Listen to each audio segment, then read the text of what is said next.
Halo saudara, shalom kembali, kita bertemu hari ini. Nah, kita akan melihat satu bagian firman Tuhan kembali di Matius 26.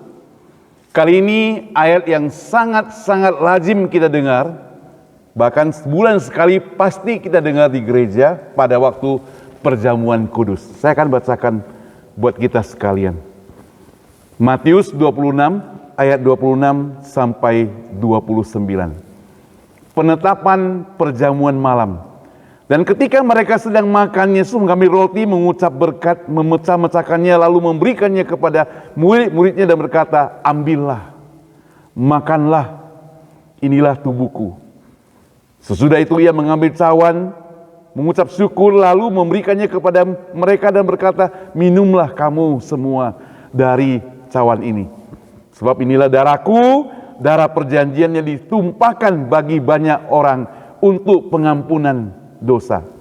Akan tetapi aku berkata kepadamu, mulai dari sekarang aku tidak akan minum lagi hasil pokok anggur ini sampai pada hari aku meminumnya, yaitu yang baru bersama-sama dengan kamu dalam kerajaan Bapakku. Kita berdoa. Bapa di surga, firman Tuhan sudah kami baca, pakailah agar kami dapat merenungkan secara praktis dalam hidup kami. Kami sudah mengenal ayat ini, sekarang kami diingatkan kembali untuk ayat ini. Tolong hamba-Mu dalam segala keterbatasannya, berikan hikmat yang daripada Tuhan supaya apa yang di-share boleh jadi berkat buat kami semua. Di dalam nama Tuhan Yesus kami berdoa. Amin. Alkitab bercatat bahwa ketika mereka sedang makan malam, Yesus mengambil roti.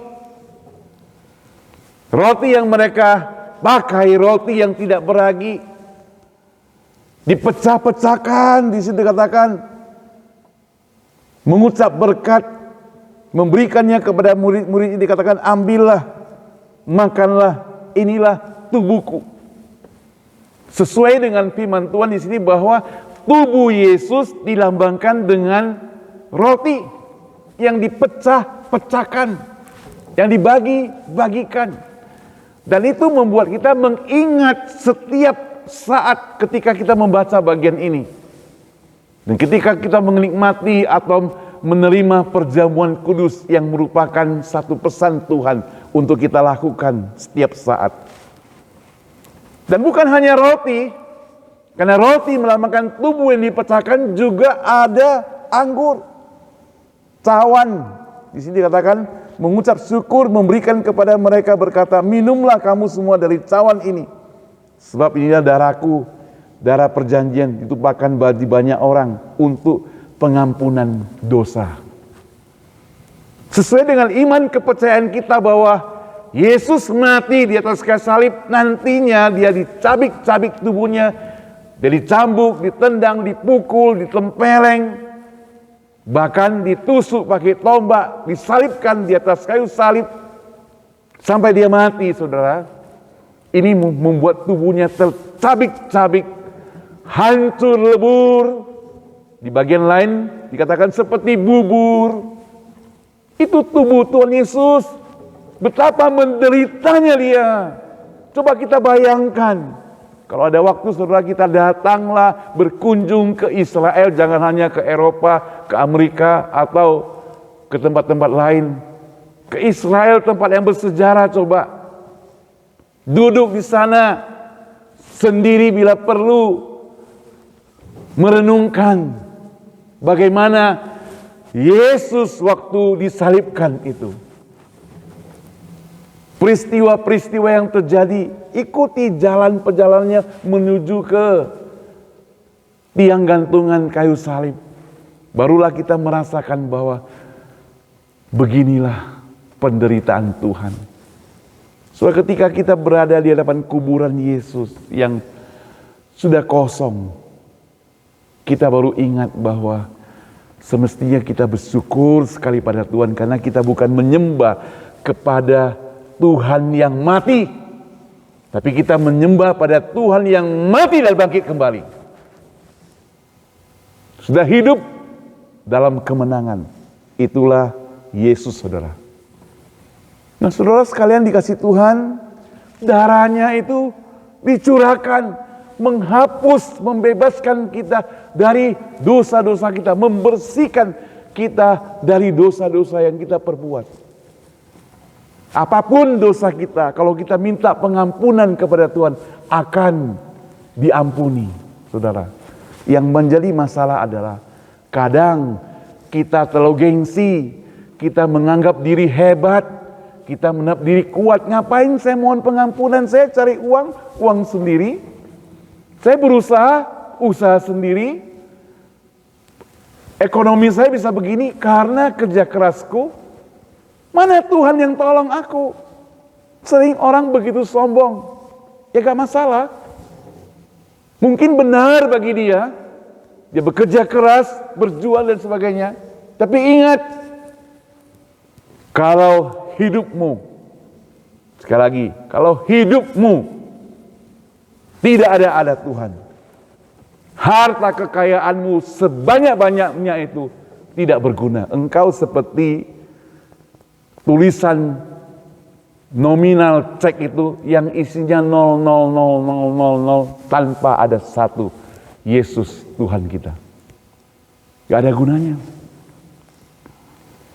Itu sebabnya maka firman Tuhan berkata, apa gunanya engkau memiliki seluruh dunia ini kalau engkau kehilangan nyawa? Itu berarti saudara, semua harta kekayaan di dunia ini sekalipun engkau punya, masih lebih berharga nyawamu, saudara. Jangankan engkau mati, sakit saja sudah tidak bisa berbuat apa-apa.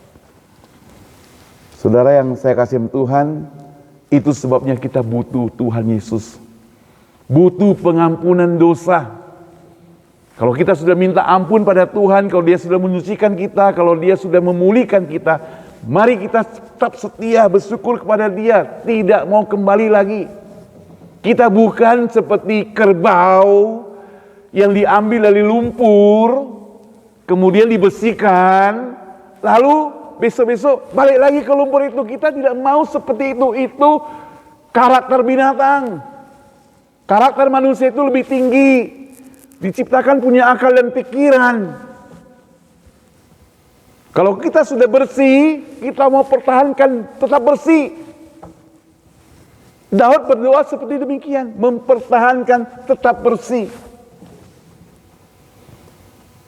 Bisa jatuh gak? Mungkin bisa. Tapi tetap kembali kepada jalannya. Bukan ikut ke jalan yang lain, bukan. Karena kita sudah disucikan, kita sudah bersihkan, dan Yesus sudah berkorban di atas kayu salib. Tubuhnya sudah hancurkan, darahnya sudah curahkan untuk menebus kita semua. Itu harga yang dibayar oleh Tuhan Yesus di atas kayu salib.